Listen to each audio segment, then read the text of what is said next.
Fala aí, rapaziada, tudo beleza? Bora gravar o vídeo de hoje e já começo aquele pedido sincero, de coração, para que, caso você não esteja inscrito no canal, peço que o faça, pois ajuda a aumentar aqui o alcance, né, dos vídeos que compartilha, assim como peço para que você curta e também compartilhe com a sua rapaziada, caso goste aqui do material que ando publicando por aqui. Hoje vamos focar aqui no assunto da política goiana, né? Que é um alinhamento muito visceral do senador Vanderlan Cardoso com o presidente Jair Bolsonaro, culminando nas sucessivas agressões e questionamentos e ataques de Vanderlan Cardoso ao ainda, não sei se quando você assistir ainda vai ser, ainda ministro da Saúde Luiz Henrique Mandetta, né?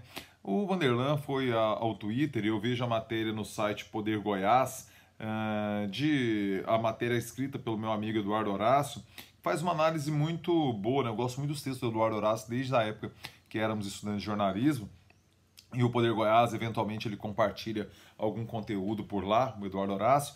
Ele faz um texto refletindo os ataques do Vanderlan ao Mandetta e seu alinhamento ao bolsonarismo. E eu vou além, me calcando no texto de Eduardo Horácio, eu vou além um pouco e digo que Vanderlan Cardoso se alinha ao bolsonarismo já com a cabeça em 2022, quando pensa em concorrer ao governo do estado contra a provável, aquela que podemos dar assim como certa candidatura de Ronaldo Caiado à reeleição. Por que eu digo isso? Eu me calco na própria história de Vanderlan Cardoso. Vanderlan nunca foi um homem de grupo. Ele sempre foi um aventureiro, uma pessoa que age sozinho e tem os seus objetivos muito claros e sempre os coloca acima dos grupos, dos partidos e dos grupos políticos, né? Vamos rememorar a história. Vanderlan, dono de uma empresa famosa, né, Amigos, Brasil afora aí, um empresário de muito sucesso, que conseguiu fazer uma administração com uma boa aprovação em Senador Canedo, né? Ele se filia ao PL, partido que tem sua raiz desde lá da história, né? De quando a Fife Domingos é candidato em 1989 à presidência. O PL muito vinculado ao setor produtivo, né? É o Partido Liberal, depois vira PR, né? Agora volta a ser PL. Partidos viraram uma zona completa essa nomenclatura, né? Mas é sempre bom dar a raiz. Por isso eu sempre gosto de falar PFL ao invés de DEM, para a gente rememorar e entender de onde as coisas vêm. Vamos voltar à raiz de Vanderlan Cardoso. Ele se filia ao PL, vence a prefeitura de Senador Canedo e faz uma gestão muito elogiada pela população canadense no trabalho ali à frente da prefeitura. É evidente que tem méritos, mas a Senador Canedo é uma cidade considerada fácil de ser administrada, com todas as dificuldades. Não estou falando que não há mérito nisso, me compreendam, por favor. Mas a Senador Canedo é meio que um oásis em relação aos demais municípios goianos, sob a perspectiva financeira, né? Ela tem uma folga de caixa devido às suas atividades ali, que poucos municípios no estado de Goiás têm. Então, no meio político, o Senador Canedo é considerada uma possibilidade de você desenvolver um bom trabalho numa região de grande influência na capital, por ser a região metropolitana, e com caixa que você não vê normalmente em prefeituras, em outras prefeituras do estado afora. Vanderlan Cardoso aproveitou, teve habilidade, teve capacidade para aproveitar essa oportunidade e desenvolver um bom trabalho. Em 2010, ele é sacado da cartola de Alcides Rodrigues para concorrer ao governo do estado. Vamos rememorar aquele contexto para a gente entender os tweets de Vanderlan e o seu sonho com 2022. Alcides Rodrigues vinha de um processo de rompimento com Marconi Perillo, que é quem havia eleito governador do estado em 2006 em disputa apertada contra Maguito Vilela, né? O Alcides consegue vencer. No meio do seu mandato, ele rompe com Marconi Perillo e o Alcides não podia concorrer à reeleição, porque ele já havia assumido o mandato anteriormente, quando o Marconi se ausenta para disputar o Senado pela primeira vez. O Alcides assume o mandato, vence a reeleição, né, porque ele era o governador, que era o vice do Marconi, assume, vence em 2006. E o grupo político de Alcides estava meio perdido, né? Ele não tinha possibilidade de apoiar o PMDB naquele contexto que vinha com Elis Rezende, tinha arestas ainda inconciliáveis, e o Cidinho tira o Vanderlan Cardoso de uma prefeitura para ter um candidato com desempenho. E Vanderlan saiu bem em 2010, concorrendo contra Marconi e Iris, ele tenta emplacar uma terceira via ali, ainda afiliado ao PR, e se sai bem nesse desafio. Ele se filia depois ao PSB, e concorre em 2014 novamente tentando com a terceira via, novamente contra Iris e Marconi, novamente não é bem sucedido. E aí você vê um reposicionamento de Vanderlan. Nesse interim, entre 2010 e 2014, Vanderlan se filia ao PMDB, achando que teria espaço ali, não compreendendo que o PMDB é um partido que somente agora, Daniel Vilela, né, o grupo dos Vilela, encabeçado por Daniel, mas com muito suporte do pai Maguito, conseguiu escantear um pouco o poder de Iris Rezende. Vanderlan entra no PMDB achando que vai dar as cartas, como insisto, né, nunca foi uma pessoa de grupo, sempre uma pessoa de sonhos próprios, não conseguiu escantear, fica um tempo no PMDB de Iris Rezende, rapidamente sai. Naquele momento ele sonhou contar com uma estrutura partidária para sonhos maiores, né, provavelmente a eleição, uma candidatura a governador em 2014. Quando percebeu que Iris Rezende não abriria mão dessa vaga, ele cai fora, vai para o PSB e novamente vai como terceira via, não consegue vencer, quebrar essa polarização, né, de Marconi Perillo e Iris Rezende, né, dos tucanos contra os PMDBistas. O tempo passa, ele ainda no PSB se viabiliza num contexto em que a base de Marconi estava completamente perdida em 2016 para a candidatura contra Iris Rezende. Vamos lembrar novamente. Paulo Garcia era o prefeito de Goiânia naquele contexto. Paulo Garcia havia vencido a eleição de 2008 como vice do Iris, certo?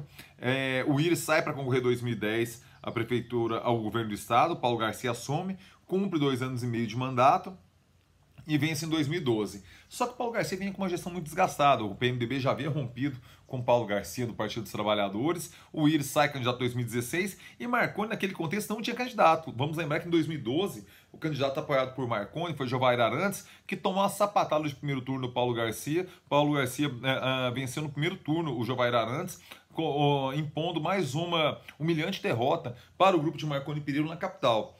Vanderlan Cardoso novamente se aproveita desse vácuo de 100 possibilidades, que o nome planejado pelo PSDB para concorrer em 2016 era o de Leonardo Vilela. Ele, no meio daquela crise do escândalo do Cachoeira, ele se ausenta desse debate, ele opta por não ser candidato, e o grupo marconista fica sem candidato.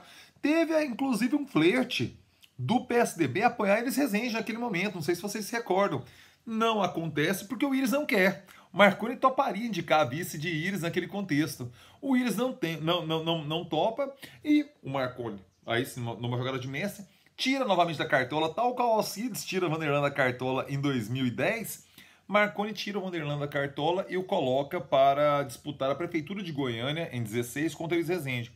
É bem sucedido. Vanderlan vai para o segundo turno, disputa com Iris, não é uma vitória humilhante do PMDB, pelo contrário do PMDB, isso é uma vitória sofrida. E Vanderlan se gabarita como nome forte da capital. Pulamos para 2018. Tudo isso eu estou explicando só para que você entenda qual a cabeça de Vanderlan, o jeito que ele pensa. O Vanderlan, ele pensa nele, no mandato dele, nas possibilidades dele, sempre deixando muito claro e explícito que é um homem de executivo. Ele não gosta de parlamento.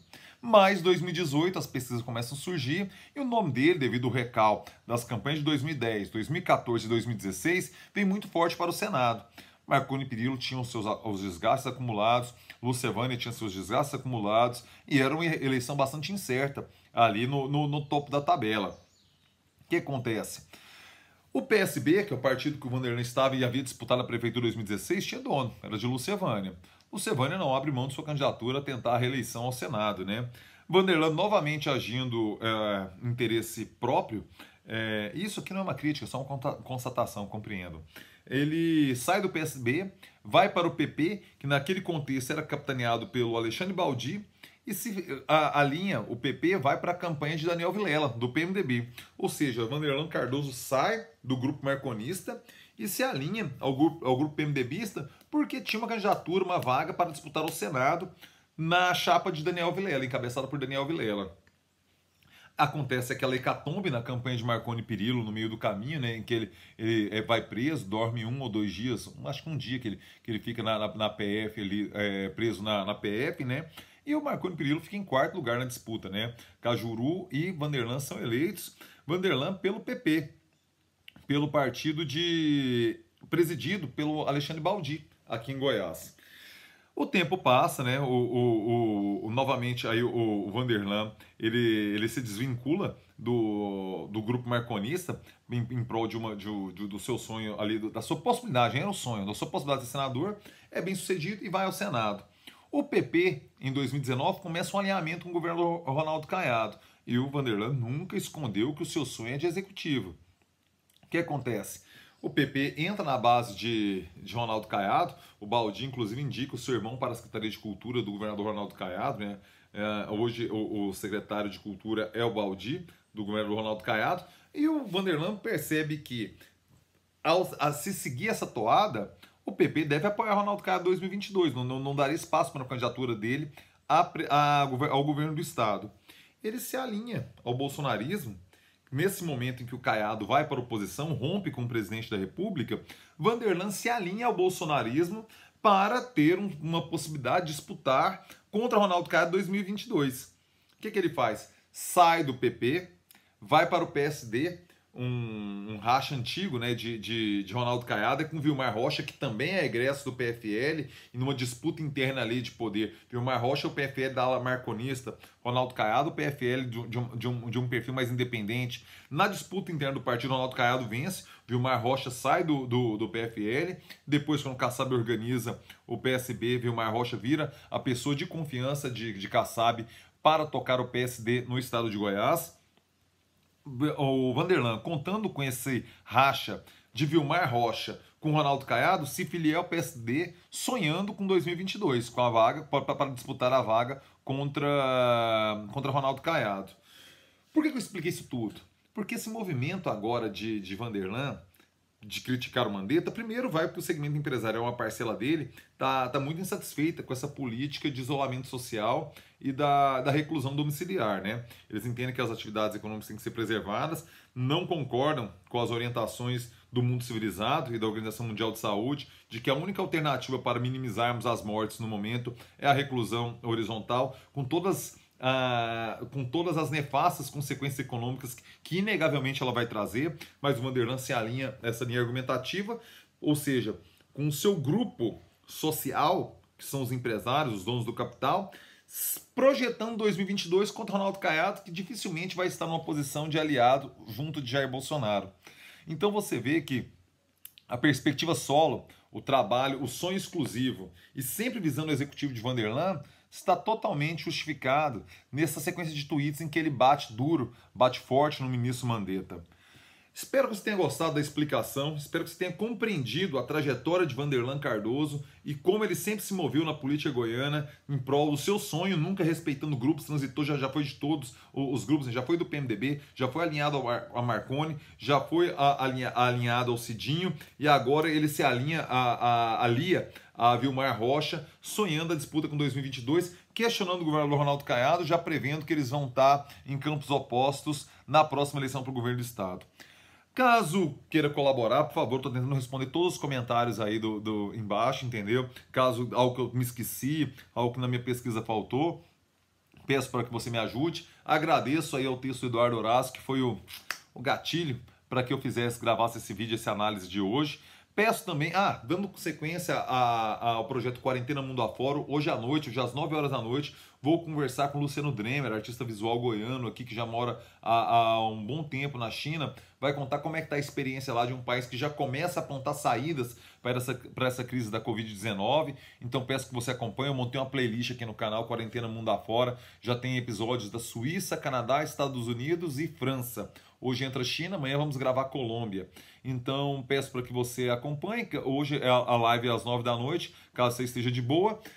Peço novamente para que, caso tenha chegado até aqui, um vídeo longo hoje, né, que se inscreva, ajuda aí a aumentar a relevância, o tamanho do canal. E caso tenha gostado, peço para que você curta e compartilhe o vídeo de hoje. É isso, rapaziada. Espero que tenha entendido a trajetória de Vanderlan Cardoso e seus movimentos ao questionar Mandetta e se alinhar a Jair Bolsonaro, aqui no caso é alinhar ao discurso de Jair Bolsonaro, visando um confronto com Caiado em 22. Meu sincero abraço para você, excelente quarta-feira. Abração, é nóis, meu velho.